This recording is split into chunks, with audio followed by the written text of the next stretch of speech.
In March of 2026, a trail camera in a northern Minnesota forest captured something that hadn't been seen there in over 100 years.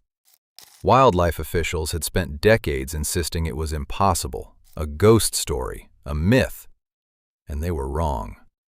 For a century, the official line from state agencies was simple: these animals aren't here to stay, just lonely transients, statistical anomalies on a one-way trip to nowhere. But the photos are piling up. From Illinois to Iowa, everyday people are capturing something the official maps say shouldn't exist. And what one Minnesota camera recorded that March morning would change the story entirely. This is how the ghost cats came home, and why no one in charge wanted to admit it. For decades, the story on cougars in the American Midwest was simple. They aren't here, not really. After being systematically wiped out by the early 1900s through hunting and habitat loss, the mountain lion was functionally gone from the entire region. Agencies like the Illinois Department of Natural Resources held a firm line: no evidence of a breeding population. And whenever a cougar was confirmed, it came with the same explanation: a young male, striking out from the Black Hills of South Dakota, lost in the cornfields, a lonely traveler searching for a mate he'd never find. And the numbers seemed to back it up. In Illinois, only about 11 mountain lions were confirmed between 2002 and early 2025. In Minnesota, the stance was identical. Any cougar was just passing through. Every trail cam photo was written off as a bobcat, a big dog, or a hoax. The message was clear: nothing to see here. But in the forgotten forests and remote river bottoms of the heartland, a different story was quietly assembling itself, one picture at a time. And it was about to get very hard to ignore. The official story started breaking back in the 90s. Sightings that were easy to dismiss one at a time were piling up with unsettling frequency. A landmark study eventually cataloged 178 confirmed cougars across the Midwest between 1990 and 2008. This wasn't a handful of anomalies anymore. It was a pattern, and the numbers were climbing.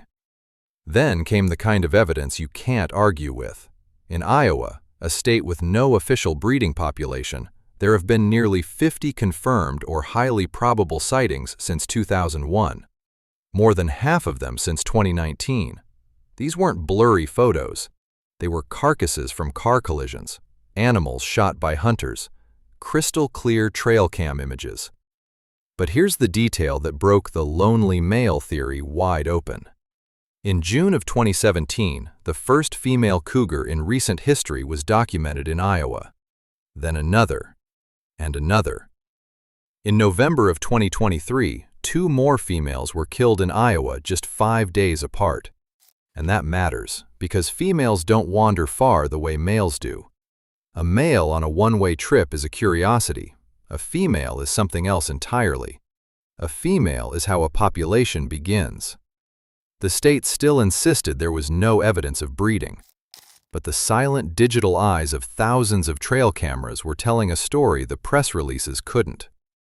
The evidence keeps building, and every answer opens a bigger question.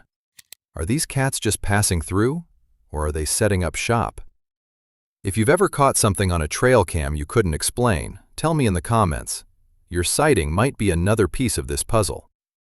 So why the enormous gap between the official story and what people are actually seeing? It comes down to one phrase: resident breeding population. The bar for a state agency to officially declare cougars have returned is incredibly high. They don't need one cat, they need undeniable proof of multiple breeding females and surviving kittens. It's a procedural gap, not a conspiracy.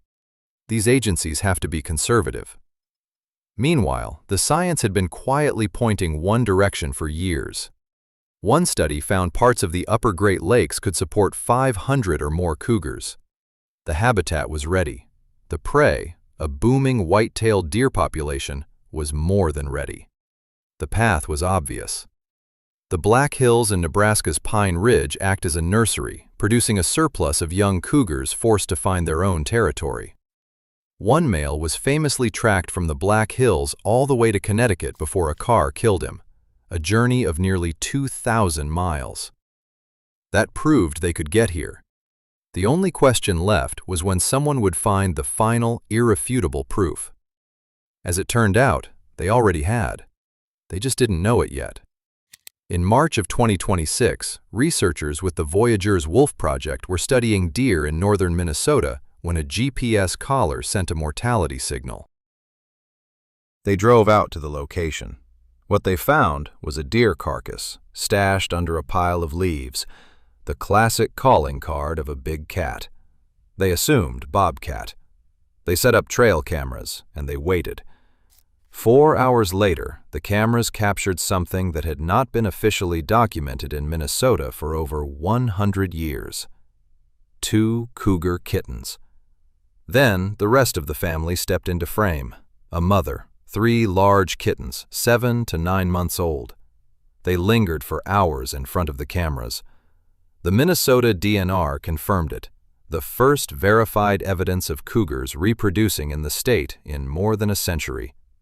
This wasn't a random event. It was the climax of a pattern decades in the making.